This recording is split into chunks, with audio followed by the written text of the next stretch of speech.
వందావని బోందా ఇంకో మీరు పిచ్చోళ్ళు వందనట ఆయన సొంత కాన్స్టిట్యున్సీలనే ఇప్పుడు జెడ్పీటీసీలు గెలుతాడో లేదు పెట్టమని రాదు ఎలక్షన్లు తెలుస్తుంది.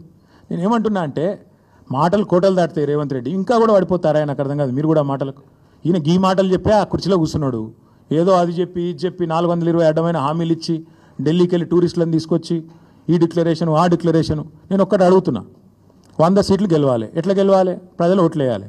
ఎవరు ఓట్లు వేయాలి? దళిత బంధు రేవంత్ రెడ్డి గారి ద్వారా అందుకున్న దళితులు ఓట్లు వేయాలనా? ఎస్సీ ఎస్టీ డిక్లరేషన్ అమలు చేసినందుకు 12 లక్షల అభయహస్తం ఇచ్చినందుకు దళితులు గిరిజనులు వేయాలనా? 4000 పెన్షన్లు ఇచ్చినందుకు ముసలోళ్ళు వేయాలనా? 2 లక్షల ఉద్యోగాలు ఇచ్చినందుకు పిల్లలు వేయాలనా? లేకపోతే నువ్వు 2500 ఇస్తున్నందుకు మహిళలు వేయాలనా? ఎవడేయాలి నీకు ఓటు? లేకపోతే నువ్వు ఎగ్గొట్టినందుకు రైతు బంధు రైతులు వేయాలనా? ఎవడేయాలి? ఎందుకు వేయాలి? ఏ వర్గం సంతోషంగా ఉంది? చచ్చిపోతున్న ఆటో డ్రైవర్లు వేయాలనా నీకు ఓట్లు? ఎవరు వేయాలి? ఏ వర్గం సంతోషంగా ఉంది తెలంగాణలో? ఒకటే ఒక వర్గం సంతోషంగా ఉంది. రేవంత్ రెడ్డి ఆయన తొట్టి గ్యాంగ్ ఒకటి ఉంటుంది. పేర్లు చెప్పంటే చెప్తా కానీ ఇప్పుడు వద్దు, మరోసారి చెప్తా. ఆ తొట్టి గ్యాంగ్ మాత్రం బాగా భయంకరమైన దోపిడీ దండుపాలెం ముఠాలెక్క దోచుకునే పనులు వాళ్ళు మాత్రం సంతోషంగా ఉన్నారు. బిల్డర్లను గోకుడు కాంట్రాక్టర్లను గీకుడు ఆ పనిలో మాత్రం ఫుల్ ఉన్నారు, బిజీగా ఉన్నారు. నేను ఒక్కటి అడుగుతున్నా బ్రదర్, ఒక్క కొత్త స్కీమ్ అమలు కాదు, ఇచ్చిన ఒక్క మాట నెరవేరదు.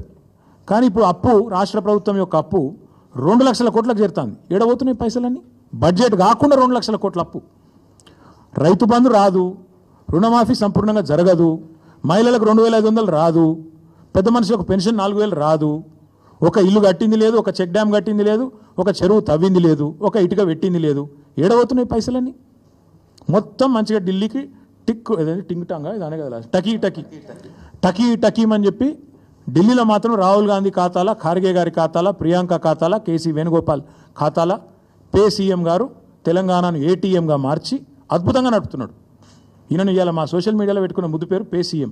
పేటీఎం అని ఒక యాప్ ఉంటుంది, మీకు ఐడియా ఉండొచ్చు. ఈయన పేరేమో పే సీఎం గారు మంచిగా తెలంగాణను ఏటీఎంగా మార్చిండు. టకీ మన ఏఐసీసీలో మాత్రం మూత మోగుతాంది. కొత్త బిల్డింగులు కడతాండ్రు, కొత్త ఆఫీసులు తెరుస్తాండ్రు. ఈయన పదవి మాత్రం బ్రహ్మాండంగా ఉన్నది, కాపాడుకుంటాడు. గది తప్ప ఓటేసేవాడైతే ఈయనకి ఇక్కడ ఎవడు కూడా లేడు. వందనా వాని బొందనా అని అందుకే అన్న. ముఖ్యమంత్రి గారంటే గౌరవం ఉంది కానీ ఆ మాట అనక తప్పలేదు.